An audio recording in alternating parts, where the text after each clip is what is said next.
Hi my YouTube family, అందరు బాగున్నారా? నేను మాత్రం చాలా హ్యాపీగా ఉన్నాను. అదేంటి బాగున్నాను అనక చాలా హ్యాపీగా ఉన్నా అని అంటుంది ఏంటి అనుకుంటున్నారా?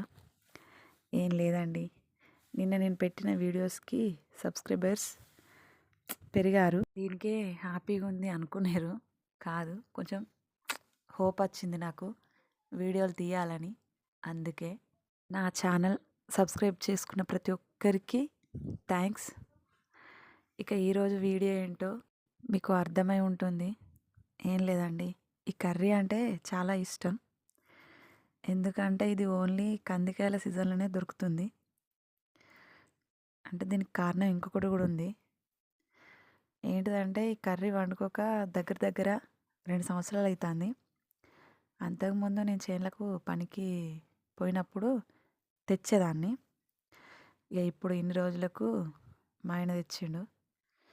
తేవటం తెచ్చిండు కానీ అవి ఎట్లా తెచ్చిర్రు అనుకుంటారు? ఎవరైనా కందికాయలు దింపుకొని వస్తారు, కానీ ఈయన కొమ్మలు ఇరుసుకొని వచ్చిండు. ఆ ఇరుసుకొచ్చిన వాటిని తెంపిన వాటిని ఒలిచిన వాటిని వేడి నీళ్ళల్లో ఉడకబెడితే కర్రీ కొంచెం ఫ్రైలాగా వండుకోవచ్చు. అందుకే ఈ రామలక్కాయలు అంటారు, అంటే చిన్న టమాటాలు లాగా ఉంటాయి, అవి వేసి వండుకున్నాం. కానీ మంచిగా ఉంది, కూర మంచిగా ఉంటుంది. అందరికి తెలుసో లేదో ఈ కర్రీ, అంటే కందికాయలు కొందరు ఉడకబెట్టుకొని తింటారు, అందుకే అంటున్నా. ఇట్లా కూడా మంచిగా ఉంటుంది, ట్రై చేయండి ఒకసారి.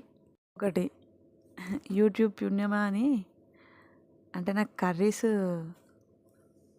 వండచ్చు, ఓ మాదిరిగా వండచ్చు.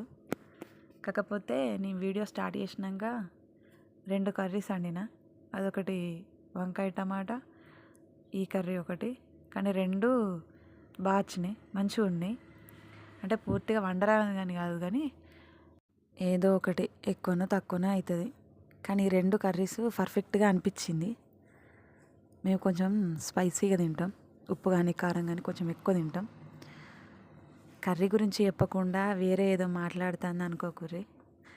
ఎందుకంటే ఉప్పు ఇంత కారం ఇంత అని చెప్పే బదులు కందికాయల గురించి తెలుసో తెలియదో ఆ స్టోరీ ఒకసారి చెప్దామని నాకు అనిపించింది.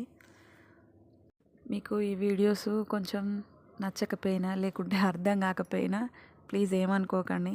ఎందుకంటే నాకు కొంచెం టైం పడుతుంది వీడియోస్ తీయడానికైనా మాట్లాడడానికైనా.